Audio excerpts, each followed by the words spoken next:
What's up, everybody? Today we're going to unbox this new Apex 12,000 pound winch from Harbor Freight that I just bought for my K10 project. And follow along, let's check it out. Let's see what you get when you spend the money. Alright, let's unbox this thing. Pull the lid off here. A couple of stickers. I don't know if those are for the winch or for your truck, but there's that. Put that over there. A guide to winching, in case you don't know what you're doing. It looks like a powder coated, pretty nice powder coated hook they got there. It's nice.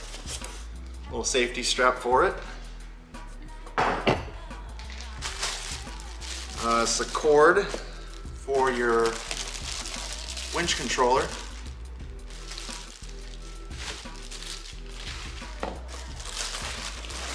And then a fair lead. Looks pretty healthy. I'll push that up against my my fair lead mount for my bumper so we can see kind of what it looks like.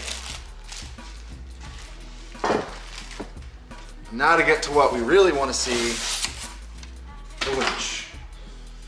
So here's the winch. Obviously your engagement, disengagement lever, the power lead, a chassis ground. On the back side here,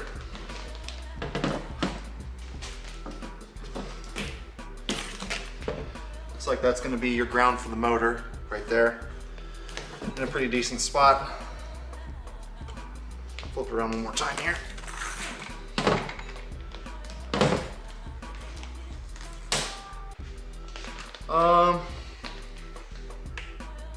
Overall pretty nice. Got a decent thimble in there, synthetic rope. Pretty easy disengagement from that lever. We'll see how that is when it's actually under a load. If it's a real pain in the ass or not. I'll have to put it onto the truck first anyway, so I'll tell you how I feel about that once I get a chance to test it. See a box with a battery switch. And from what I understand, this is a block so that you can remote mount your solenoid pack, which is good because I might have to do that. This looks like a big healthy ground cable. And that's it for that bag. The other bag, or the other stuff that's in the bottom there, it looks like hardware and electrical boots. More cables, probably so that you can wire it to your battery switch. And mounting hardware for the fair lead and the winch. And this looks like a sleeve. It's a rub sleeve for your cable so that you don't end up fraying your cable. So this is all the stuff that comes with it right here, minus obviously the fair lead and stuff that I set on the workbench, but this is what we're going to look at now. Let's take a deeper dive into it and see exactly what's got on it. There's a flap here to look at and get some close-up shots of it so you guys can kind of get a good idea of what it looks like. Alright, so on the engagement lever side there is this flap. And there's a plug-in for your winch cable. There's a switch for your wireless on and off. I don't know if it'll focus on that. Wired, turn wireless switch off, wireless on off. Obviously pretty easy to figure out. That's there. It looks like it's just cast aluminum, I think. And it's very heavy. I think it was 82 pounds in the box, so assume probably close to 80 still once it's out of the box. But there's a close-up of the little cable thimble. Not the highest quality thing I've ever seen, but I mean, to get synthetic cable on a budget winch is pretty nice. To be honest, if this winch hadn't come out and I hadn't seen other guys using it, I probably would have just went with a Smitty built, but my buddies have Smitty builts And honestly, for the price of a Warren, you could buy a few of these winches and still be ahead. So I don't really, it's not a hardcore truck, so there's really no point in doing a hardcore winch. I'm gonna set it onto the mount, and we'll see what it looks like, and I'll go from there. All right, so I did a test fit to see if the winch would fit. It didn't. Shocker. I already knew it was going to be a real tight fit over in the frame rails at the front there because I have the winch buried. So I did trim back a little bit of the frame horns right there, just about a 1/4 inch, maybe 3/8 on each side. And I got the winch to slide in, but now the problem is that the solenoid box and the cord hit the front of the core support right in front of the radiator. So that means we're gonna have to mount that remotely, because I'm not cutting the core support. It's not worth my time. All right, so here's the winch on the truck. I did have to cut away at the frame a little bit to make it fit.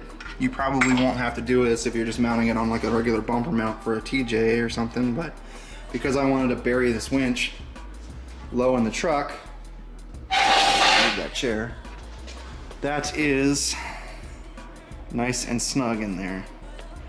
And I do have the bolts hand tightened into it so it fits. I mean, it's real snug.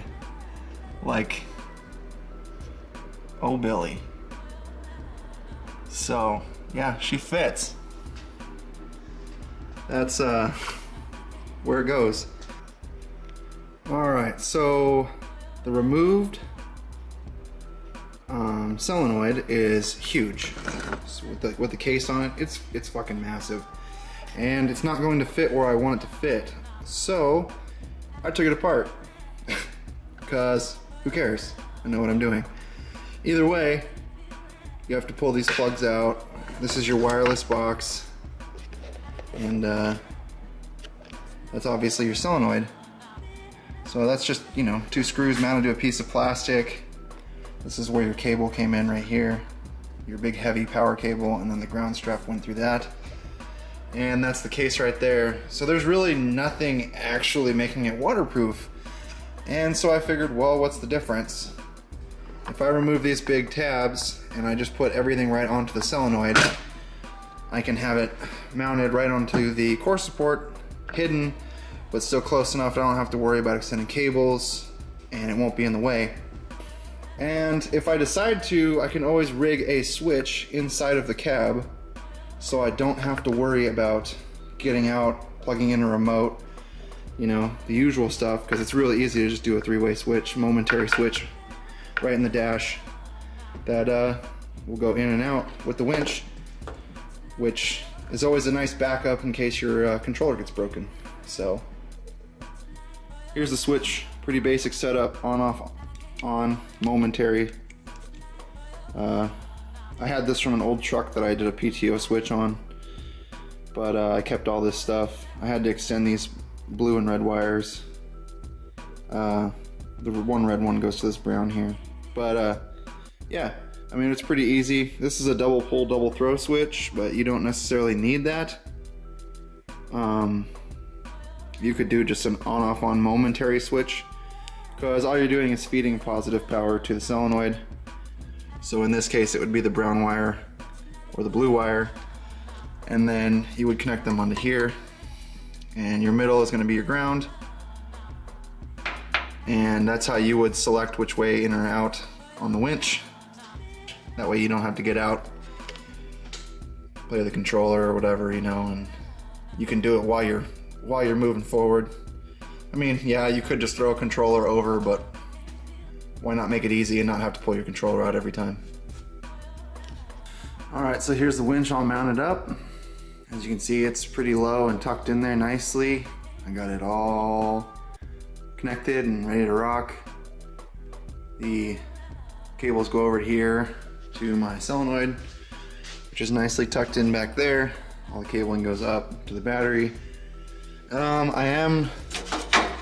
I took the wireless connection out completely because I figured I didn't really need it, but I do have to go to the auto parts store and get me some wire so that I can wire up a direct switch inside the cab, which I think I already showed you guys that, so it doesn't really matter. I will go get that wiring at some point and I will finish up the wiring for that. But for now, this is all done. Looks pretty good. I really like the way it looks. As you can tell, it's not sticking out very far, which is nice because then it keeps, you know, those big bumpers or whatever, like I said, they stick out really far, so keeps it all nice and tucked in. Got a little skid plate basically in the front there to get the spring hangers up over any obstacles that might get in the way.